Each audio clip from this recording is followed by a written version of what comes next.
What's up, everybody? I'm here with another book review. This time I want to talk about a book in the original Goosebumps series. This is Welcome to Camp Nightmare. I do have two copies of this book. I have this one from um, 2008, maybe. Whenever they did the Horrorland, I think that's when they reprinted these. This one does have some special features. It has a Q&A with R.L. Stein, some snake stats, a thing about why you should be happy your camp is haunted. Um, I think that's it. I think there's one more thing I can't remember right offhand exactly what it is. Oh, there's a schedule for like to make your camp like gross or cool or whatever. Yeah, it's just kind of fun to read some of those things and to kind of complete them.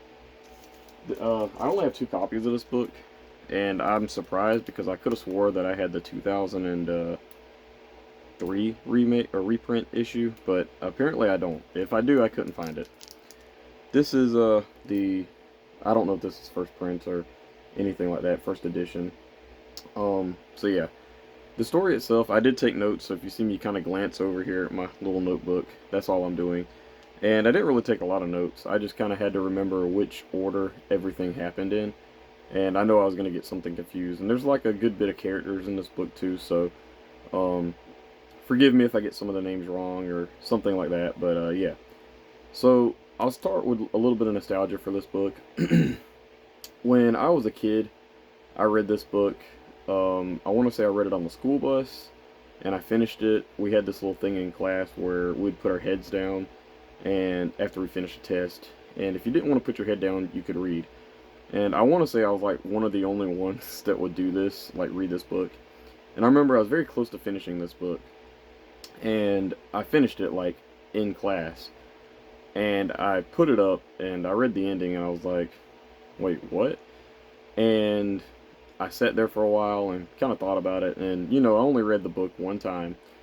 And over time, I became to think, or I thought that this book was just one of my favorites. The ending was absolutely perfect. I have another weird, vague memory of, I think I already finished this book, but I brought it with me, or I was gonna read it or something. And my friends live next door, and we were gonna go camping outside in their backyard, and I had this tent that I bought at like a dollar store, and it was really really small. I'm pretty sure I still have it. Like, I couldn't even fit in it now. But I asked my dad could I camp, and he was like, "You want to camp outside? Like, why would you do that?" So I went and got the tent and carried it outside and carried this book with me. I remember bringing like a little radio boombox thing, whatever. And I remember I think that it started raining, so we couldn't really do it. So we ended up like abandoning the mission to camp out. So yeah, I also remember really wanting to read this book because this thing on the front cover is absolutely amazing. This is actually one of my favorite covers in the original series, probably my favorite. Like, I really think it is. um so yeah, and I remember really liking this book as a kid. Yeah, being one of my favorites. On my Goodreads account, I gave it like a 5 stars for like my first time reading it, like based on memory. Um, Not gonna say what I rate it uh, now as an adult until the end, so stick with me. I did take notes on this, and they're not like super, crazy notes or anything like that. It's just mainly to kind of keep with the order of things that happen. So the story follows this kid named Billy. He is going to Camp Night Moon, and he's on the bus with a guy that's sitting next to him named Mike. In front of him there is Jay and Colin. There's also some girls on that's going to this camp, um, two of which are like kind of essential to the story, named Dawn and Dory, I believe. They're on the camp bus, and they hear or they see this guy get up, and he's wearing like a Halloween mask, and he scares the kids. Do remember reading this book thinking that it was absolutely kind of scary as a kid. I remember thinking this was kind of like just crazy. They get off the camp bus, and the camper gets bus driver gets out and doesn't say anything to the kids, and they kind of drop them off in the middle of nowhere. There's nowhere to be. They don't know where they're at. They don't even see the camp. And these things come out, and they're like, the camp bus driver takes off and leaves the kids in the middle of nowhere, and these creatures come out, and there are these like wildcat. They're described as looking like wildcats, and prairie wolves, which I looked up prairie wolves. They're basically like coyotes. And these things come out and they're like walking on their hind legs trying to attack the kids. One of the kids start throwing rocks at these things, but that doesn't really stop them. They hide behind their luggage on this little concrete thing when they hear a rifle go off, and this guy fires his rifles and sends these things out to the woods. And this is Uncle Al. He introduces himself. Um, he welcomes them to camp, and they get back on another bus, I think, and they go to camp. And the girls get separated to their camp, and the boys go to their camp, their bunks.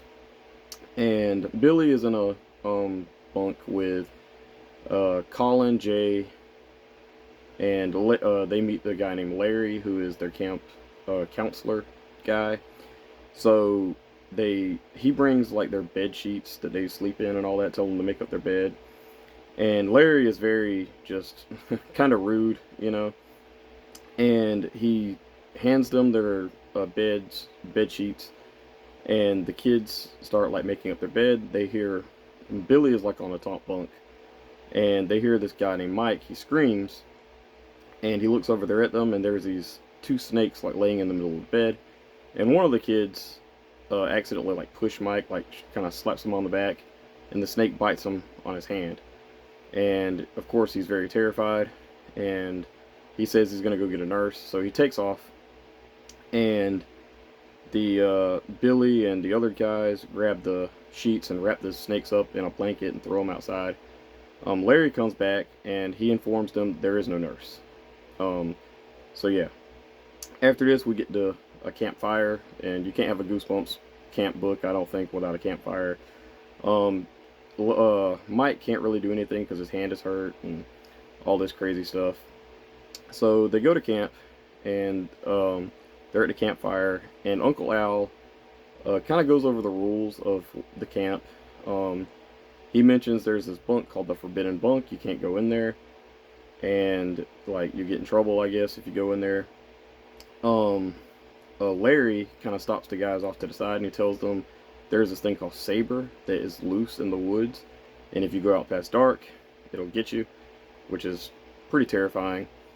So yeah, and after this, we start getting to some crazy stuff. There is this thing where the kids play scratch ball, and I looked up scratch ball. I swore when I read this book it was just baseball, but they play this game called scratch ball. I have no idea what the rules are, because when I looked it up, I didn't find anything like it. I'll explain in a minute, but during the game, I think it's Colin. He is running, and Larry grabs the baseball thing, and he hits him in the back of the head and knocks him like unconscious, like he's clearly like concussed later on. And I looked up scratch ball, and the only thing I found was these like, it's the ball thing with like the Velcro tennis rackets and the Velcro balls. Unless I looked up something wrong, that's what I came up with. And yeah, so they grab Colin after he gets hit in the back of the head with the ball, and they haul him and Mike off, or whatever. So after this, Billy is on his own. He kind of walks around, and he goes to the mess hall, and one of the kids knock over some grape juice on his shorts, so he goes to change, and he comes back and he notices Mike's clothes is gone, like he's just disappeared. So after this, they have this thing called tent night, and in tent night they just kind of stay overnight, and they kind of sleep in their tents. And one of the guys, there's another guy named Roger that kind of comes in later on, and him and I think it's Jay, they decide to like sneak out. Colin can't, because he doesn't go home. He just kind of comes back and he's just concussed. He says he sees double. That's very dangerous. He needs to go to a doctor. But anyway, the two guys, they say they're going to sneak off into the camp, or into the Forbidden Bunk, and they try to talk Billy into going. Billy says, no, I'm not going out there, they told us not to. And they hear howls and different things like that. A little while later, Jay comes back and he says Roger got attacked by this thing, and he says a saber, it attacked him, tore him to pieces. Very scary stuff. And yeah, they go and tell Uncle Al the next day. Uncle Al says there is nobody named Roger here at this camp, and there never was anybody at this camp.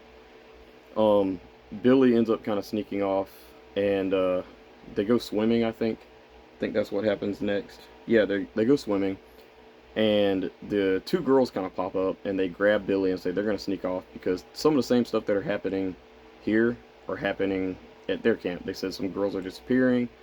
People don't act like they don't know what's going on, and yeah. So after this, Billy kind of sneaks off, and he goes to the office thing. And one of the rules too that I forgot to mention was the kids have to write letters to home. And and it's like one of the rules, they have to do it every day. Billy finds his mailbag that none of the letters have gotten sent off. Like there's some from a week ago that are still there. He hasn't gotten anything from his parents. Yeah, so it's kind of creepy stuff going on. Yeah.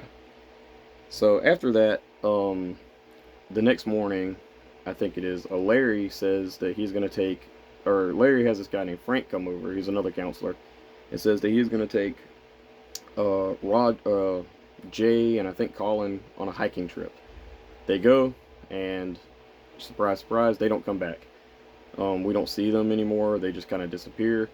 And so now Billy is at this camp with none of his friends, or the campmates, and he gets these two other guys that pop up, and nothing said about what happened to Jay and Colin. They just kind of disappear.